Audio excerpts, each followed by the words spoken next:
अस्सलाम वालेकुम, welcome to my channel. उम्मीद है कि आप सब खैरियत से होंगे। आज की वीडियो में जी आपके साथ करी पकौड़ा की रेसिपी शेयर करनी है। बहुत ही इजी और मज़ेदार करी पकौड़ा कैसे बनाए जा सकते हैं वो आपको इस वीडियो में पता चलेगा। लेकिन अगर सबसे पहले अगर आपने चैनल सब्सक्राइब नहीं किया तो कर दें।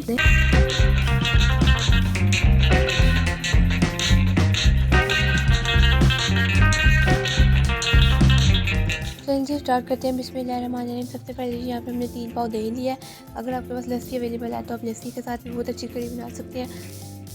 लेकिन अगर आपके पास लस्सी अवेलेबल नहीं है तो आप दही के साथ भी करी बहुत मज़े की बना सकते हैं। करना आपने क्या है कि दही लेना है, तो अगर घर का दही है तो बहुत अच्छी बात है। 2-3 दिन पुराना दही हो तो बहुत मज़े की करी बनती है, थोड़ी खटास आ जाती है उस दही में। तो आपने उस दही की लस्सी बना लेनी है।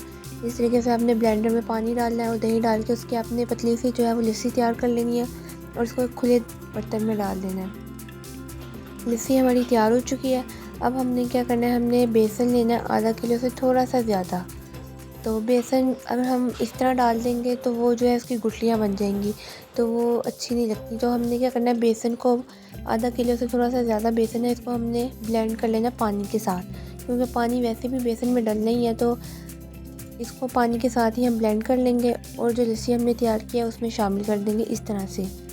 अगर आपके पास तैयार लस्सी मौजूद है तो आप उसमें भी इसी तरह से बेसन जो है पानी में ब्लेंड करके मिक्स कर सकते हैं। अच्छी तरह से उसको मिक्स कर लेना है और उसको साइड पे रख देना है। दूसरी तरफ जी पतीली लेनी है आपने, उसमें एक छोटा सा प्याज जो है वो आपने लाइट ब्राउन कर लेना है। हल्का सा लाइट ब्राउन करने के बाद आपने मेथी दाने लेने हैं। जो मेथी दाने आपको यहाँ पे नज़र आ रहे होंगे छोटे छोटे से, ये आपने लेने तकरीबन 1/4 टीस्पून। ठीक है, इसको आपने इसमें शामिल कर देना है प्याज़ों के साथ। आपने इसको 2 से 3 मिनट जो है वो फ्राई करना है। इसकी एक बहुत ही मज़े की खुशबू जो है वो फैल जाएगी। तो 2 से 3 मिनट फ्राई करने के बाद आपने इसमें जो है स्पाइसेस ऐड करने हैं, जिसमें 1.5 टेबलस्पून नमक है। नमक आप अपनी मर्ज़ी से कम या ज़्यादा डाल सकते हैं, ये आपकी अपनी चॉइस है। नमक डालने के बाद आपने इसमें 1 टेबलस्पून जो है वो लाल मिर्च पाउडर ऐड करना है। लाल मिर्च पाउडर ऐड करने के बाद आपने इसमें वो 1/2 टीस्पून जो है दरा मिर्च कुटी हुई वो ऐड कर देनी है। 1/2 टेबलस्पून आपने इसमें हल्दी शामिल करनी है।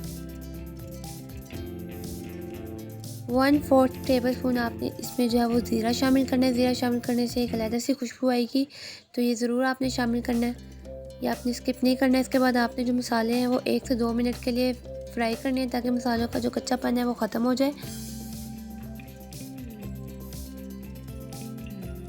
1 से 2 मिनट फ्राई करने के बाद ही आपने इसमें जो लस्सी हमने तैयार की थी बेसन डाल के वो आपने मिक्स कर लेनी है, ताकि जो बेसन जो है वो नीचे बैठ जाता है वो अच्छी तरह मिक्स हो जाए। और यहाँ पे जी आपको एक टिप बताऊँगी कि आपने लस्सी डालने से पहले क्या करना है, आपने पतीली में एक स्टील का चम्मच या चमचा जो भी आपके पास अवेलेबल है आपने वो बीच में रखना है। उसके बाद जो है वो आपने बेसन मिली लस्सी जो है वो इसमें शामिल कर देनी है। इससे ये होगा कि जब इसमें उबाल आएगा करी में तो वो करी जो है वो पतीली से देचकी से बाहर नहीं निकलेगी, वो अंदर ही अंदर पकेगी। तो यहाँ पर जी 15 से 20 मिनट इसको तेज़ आँच पे हमने पकाना है।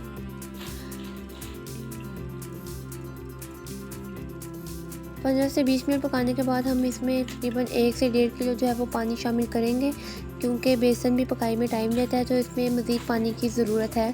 तो यहाँ पे मैंने 1 से 1.5 किलो पानी इसमें शामिल कर दिया है। तो अब बेसन जो है वो पकाई में टाइम लेता है, तो यहाँ पे जी 15 मिनट के बाद मैंने जब ढक्कन हटाया तो आप देख सकते हैं बेसन जो है वो पकना शुरू हो चुका है। तो अब हम इसको 1 से 1.5 घंटा पकने देंगे। दूसरी तरफ जी हम पकौड़ों का मटेरियल तैयार करते हैं। उसमें जी हमने प्याज लिए 4 से 5 अदद प्याज लिए और मैंने इसकी इस तरह से कटिंग कर ली है। इसके साथ ही आपने एक छोटा सा आलू लेना है और इसको भी बहुत बड़ी कटिंग कर लेनी है। इसके साथ ही इसमें आपने हरी मिर्ची और हरा धनिया शामिल करना है। उसके बाद आपने इसमें स्पाइसेस ऐड करने हैं, जिसमें आपने नमक, लाल मिर्च, ज़ीरा, दरा मिर्च, सूखा धनिया पाउडर, थोड़ी सी अजवाइन, सूखा धनिया साबुत और थोड़ा सा बेकिंग पाउडर ऐड करना है। ठीक है, ये सब चीज़ें डालने के बाद आपने इसको अच्छी तरह से मिक्स कर लेने हैं मसालों को। इसके साथ मसाले अच्छी तरह मिक्स करने के बाद आपने इसमें जो है बेसन शामिल करना है। बेसन आपने इतनी क्वांटिटी लेनी है कि ना ज़्यादा पतला बने मिक्सचर और ना ही ज़्यादा गाढ़ा।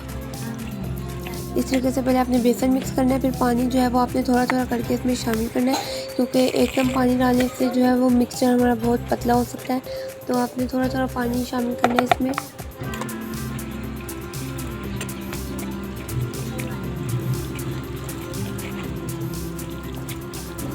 मिक्सचर तैयार करने के बाद आपने इसको 15 से 20 मिनट के लिए जो है वो फ्रिज में रखना है ताकि ये सेट हो जाए। और दूसरी तरफ हम अपनी कड़ी देख लेते हैं। कड़ी भी जो है वो तकरीबन पक के रेडी हो चुकी है। ये आप देख सकते हैं, इस तरीके से इसका जो है टेक्सचर तैयार हो जाएगा। ये तकरीबन 1.5 से 2 घंटा इसने लिया पकाई में, और कहीं इससे कम वक्त में तैयार भी नहीं हो सकती। आपने इसको तकरीबन 1.5 से 2 घंटा ही पकाना है। दूसरी तरफ जो आपने एक तवा लेना है, उस पर आपने ऑयल डाल के अच्छी तरह से गर्म कर लेना है, और पकौड़ों का मटीरियल जो आपने इस तरह चम्मच से ऊपर डालते जाना है।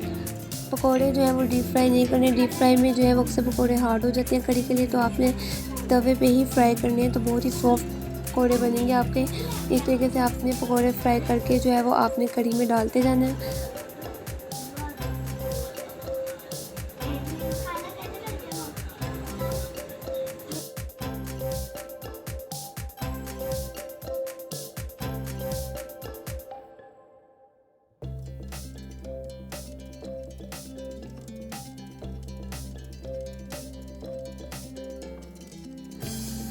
पकौड़े शामिल करने के बाद आपने इसको 1 से 2 मिनट के लिए ढक्कन ढक के हल्की आंच पे दम देना है, और उसके बाद आपने आंच जो है वो बंद कर देनी है, और कड़ी जो है वो हमारी बिल्कुल रेडी हो चुकी है। अब इसके बाद जो हमने इसके लिए तड़का तैयार करना है। तड़का तैयार करने के लिए आपने के लिए एक छोटा सा प्याज लेना है, 1/4 टीस्पून ज़ीरा और 1/2 टीस्पून जो है आपने लाल मिर्च पाउडर और 1 कप ऑयल डाल के जो आपने इसका तड़का तैयार कर लेना है, और कड़ी में इस तरीके से डाल देना है। इसके बाद आपने इसके ऊपर हरा धनिया गार्निश कर लेना है, और जो हमारी मज़ेदार कड़ी है वो रेडी हो चुकी है। तो यहाँ पर मैं आपको दिखाती हूँ कि कितनी सॉफ्ट इसके अंदर पकौड़ा है। उम्मीद है कि आपको आज की वीडियो पसंद आई होगी। मिलती है नेक्स्ट रेसिपी में, तब तक के लिए अल्लाह हाफिज़।